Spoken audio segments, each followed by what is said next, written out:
रसूलिहिल करीम। अम्मा बाद फ़अऊज़ु बिल्लाहि मिनश्शैतानिर रजीम।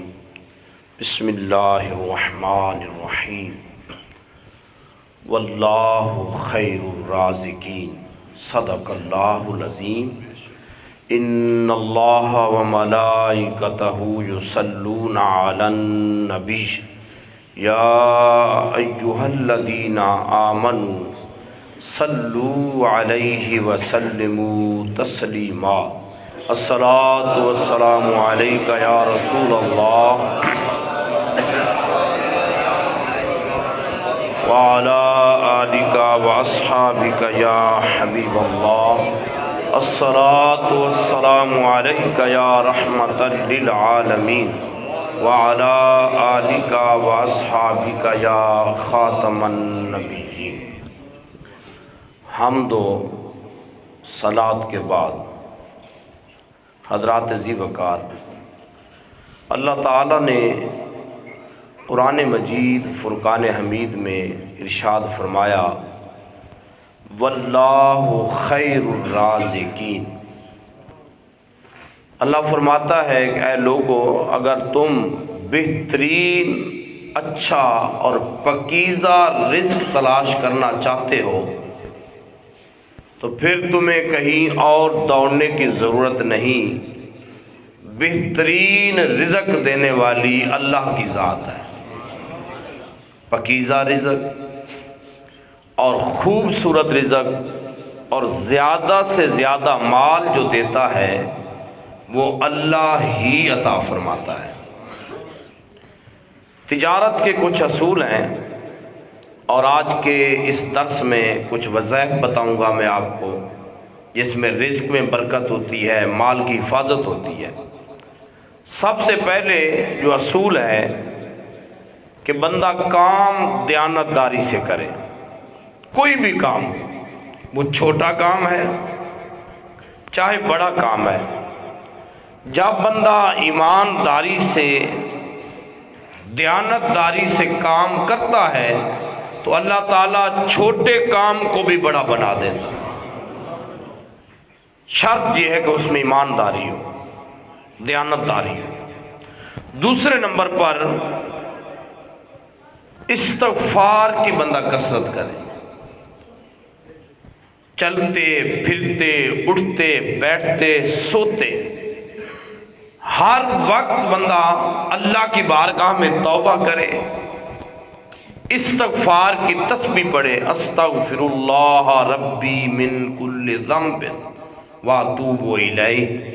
सारा पढ़ ले तो बहुत बेहतर है, अगर सारा ना पढ़े तो सिर्फ इस्तग़फ़ार या अस्तग़फ़िरुल्लाह अस्तग़फ़िरुल्लाह ये पढ़ लिया जाए।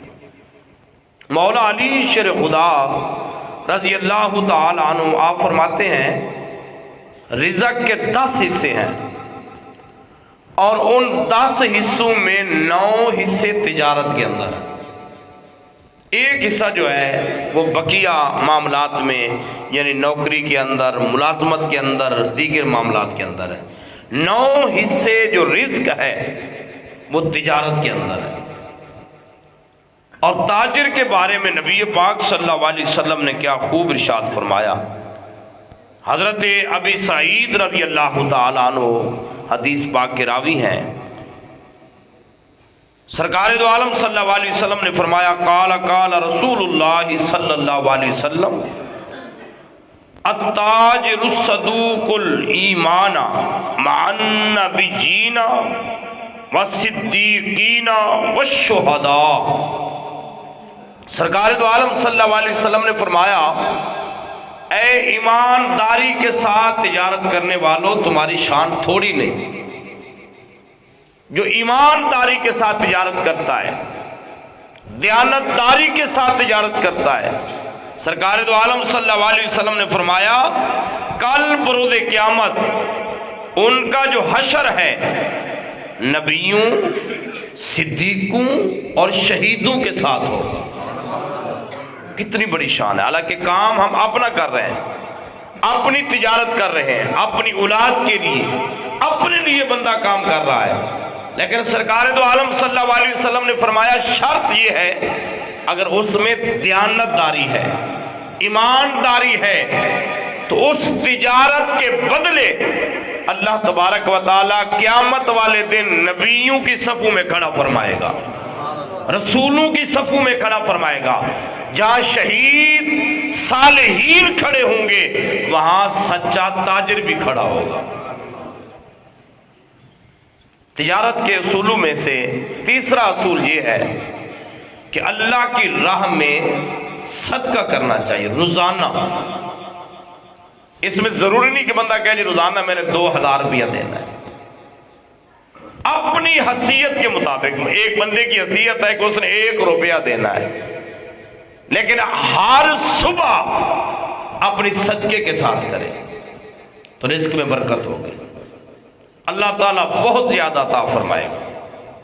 अगर 10 रुपए की हसीयत है तो सुबह 10 रुपए के साथ करें, लेकिन एक चीज ज़हन में रखें, जो पेशावर लोग हैं उनसे बचा जाए। जहां आप देखें कि ये मुस्ताहिक है, इसको देना चाहिए, वहां आप सदका दें। और चौथे नंबर पर अल्लाह ताला की जो मखलूक है उसका ख्याल रखा जाए। हजरत सैयदना सिद्दीक़ अकबर रज़ी अल्लाह ताला अन्हु, आपने एक रजिस्टर बनाया हुआ था और उसमें लिखा था कि फलां बंदा गरीब है, इसको फलां बंदे ने माल देना है, फलां बेवा है, मदीना पाक में फलां की ड्यूटी है कि फलां बेवा को फलां सौदा दे के आएगा। पूरा एक खाता तैयार था, हर बंदे का नाम लिखा हुआ था। एक दिन हजरत उमर फारूक रज़ी अल्लाह ताला अन्हु तशरीफ ले गए, तो वो खाते वाला जो रजिस्टर था वो पड़ा था। आपने ऐसे उठाया, देखा था फलां को फलां देगा, फलां को फलां देगा, फलां को फलां देगा। एक माई का बेवा का नाम लिखा था, आगे जिसने उसको माल पहुंचाना है, उसके घर की सफाई करनी है, उसका नाम नहीं लिखा था। हज़रत उमर फारूक ने वो रजिस्टर बंद किया और दिल में ख्याल किया कि सुबह इंशाल्लाह जिसके आगे नाम नहीं लिखा ना, मैं इसके घर जाऊंगा और जाके उसका काम भी कराऊंगा और उसके हालात भी पूछूंगा और उसे जो चाहिए होगा दे के आऊंगा।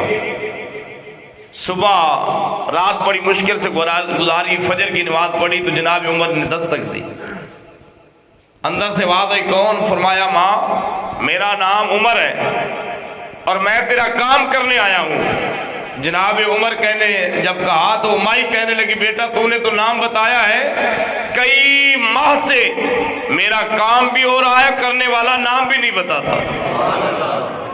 हज़रत उमर फारूक फरमाते मैं हैरान हो गया कि आगे तो नाम नहीं लिखा, ये कौन है जो काम कर गया? आप फरमाते चलो खैर है, आज मैं फजर पढ़ के आया हूँ, कल मैं फजर से पहले आऊँगा। आप फरमाते हैं कि मैं फजर से पहले, अजान हो गई, अजान के फौरी बाद मैंने कहा नमाज बाद में पढ़ूंगा, पहले उस बुढ़िया माई बेवा का काम करके आता हूँ, उससे उसकी कोई हाजत पूछ के आता हूँ। आप फरमाते हैं कि मैंने दस्तक दी। कौन? फरमाया माँ जी मैं उमर हूँ और तेरा हाल पूछने आया हूँ और तेरा काम करने आया हूँ। अगर तेरे घर की सफाई की जरूरत है तो वो भी करने आया हूँ। वो बेवा कहती है ए उमर तेरी मेहरबानी, मेरा काम तो आज भी हो गया है। उमर फिर उमर थे। आप कहते हैं कि कल इंशाल्लाह पता चल जाएगा ये कौन कर रहा है। हजरत उमर फारूक फरमाते हैं कि मैंने इशा की नमाज पढ़ी, इशा की नमाज पढ़ के मैं छुप के बैठ गया। अब देखता क्या हो कि मदीने की गलियां हैं, वक़्त का खलीफा है और वो खलीफा अंबिया के बाद जिसकी सबसे बड़ी शान है, जिसका नाम सैयदना सिद्दीक़ अकबर है। आप फरमाते हैं आप आहिस्ता आहिस्ता चलते चलते ना आ रहे हैं, अंदर गए, काम किया, बाहर निकले और किताबों में लिखा है वो काम कैसा काम था। आज के दौर में तो ये लैट्रीनें बनी है ना, उस दौर में वो बूढ़ी औरत थी, घर के अंदर जगह बनाई होती थी खवातीन ने, फिर सुबह जाके वो जो गिलाजत होती थी दूर जाके फेंक के आते थे। सैयदना सिद्दीक़ अकबर आपकी शान पे कुर्बान जाए, वो गिलाजत भी उठा के बाहर फेंक के आए। अल्लाह वक़्त का खलीफा अमीरुल मोमिनीन जब बाहर तशरीफ लाए ना, तो सैयदना सिद्दीक़ अकबर रज़ी अल्लाह ताला अन्हु को उमर ने देखा और जाके पूछा है प्यारे हो सिद्दीक, ये काम तुम करते हो? मैंने तो देखा कि वो खाता जो था खाली था, किसी का नाम नहीं लिखा हुआ था, तो मैंने समझा मैं किया करूंगा। हज़रत सैयदना सिद्दीक अकबर फरमाते हैं वो मैंने अपने लिए रखा हुआ था, वो मेरी जिम्मेदारी थी, मैं करता हूँ, लेकिन नाम इसलिए नहीं लिखा ताकि लोगों को पता ना चल जाए। हज़रत सैयदना सिद्दीक अकबर रज़ी अल्लाह ताला अन्हु को जनाब उमर ने जब देखा तो पाँव में जूता भी नहीं था, बगैर जूते के। तो जनाब उमर ने पूछा पाँव में जूता क्यों नहीं डाला? तो आप फरमाते हैं मैं रात को आता हूँ काम करने के लिए, हो सकता है मेरे पाँव में जूता हो तो जूते की आवाज़ से किसी को तकलीफ ना हो, लोग सोए होते हैं, किसी को तकलीफ ना हो। बड़ी मादरत के साथ ये जो बारिशें आ रही है ना, इसके अंदर भी बड़े राज है। शायद कोई दोस्त बैठे होंगे, यानी यकम रमज़ान थी, यकम रमज़ान की बात कर रहा हूँ, मुझे कोई काम था, मैं शहर गया। शहर जब मैं गया तो हर सड़क पे हर गली में ये क्रिकेट वाले हजरात मौजूद थे, यानी यकम रमज़ान को इनकी वो बाउंड्री भी बन गई, विकटें भी लग गई। मैंने कहा ये तो बहुत गलत काम है। तो माशाल्लाह जब आपने गाँव में आया तो यहाँ भी स्टेडियम खड़ा होता है जी, यहाँ भी लाइटें भी लग गई, खिलाड़ी भी पहुँच गए, विकटें भी आ गई जी, मैच भी शुरू हो गया। अल्लाह ताला ने भी कहा ठीक है, अगर तुम रमज़ान को ऐसे करोगे तो मैं भी कौन कहता हूँ तो हो जाता है। ये सारे मामलात जो होते हैं हमारे गुनाहों की वजह से होते हैं। अब हर तरफ क्या मामला आता है, गंदम है, गंदम तैयार है, लोग उशर नहीं देते। अल्लाह ने कहा अगर ऐसे नहीं देते तो फिर ऐसे तो चली जाएगी, माल चला जाता है, जैसे ना जैसे वो चला जाता है।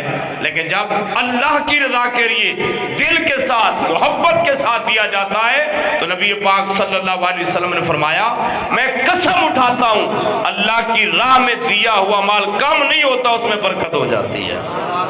लिहाजा आज के इस दर्स कुरान में 4 बातें मैंने आपको बताई। सबसे पहले ईमानदारी के साथ बंदा काम करे, उसके बाद अल्लाह की राह में सदका करे, उसके बाद अल्लाह की मखलूक पर खर्च करे, अल्लाह की मखलूक का ख्याल करे और नमाज पढ़े, अल्लाह की बारगाह में पेश होता रहे। अल्लाह ताला रिज़्क़ में, माल में, इज़्ज़त में बरकत अता फरमाता है। अल्लाह ताला मुझे और आपको अल्लाह की बारगाह में सही मानों में मुसलमान होकर पेश होने की तौफ़ीक़ अता फरमाए, आमीन। सलातो वस्सलामु अलैका या रसूल अल्लाह व अला आलिका व अस्हाबिका या हबीब अल्लाह। अस्सलातु वस्सलामु अलैका या रहमतल लिल आलमीन व अला आलिका व अस्हाबिका या खातमन नबिय्यीन, आमीन। अल्लाहुम्मा सल्लि अला सय्यिदिना मौलाना मुहम्मदिन नबिय्यिल उम्मी व अला आलिहि व बारिक व सल्लिम।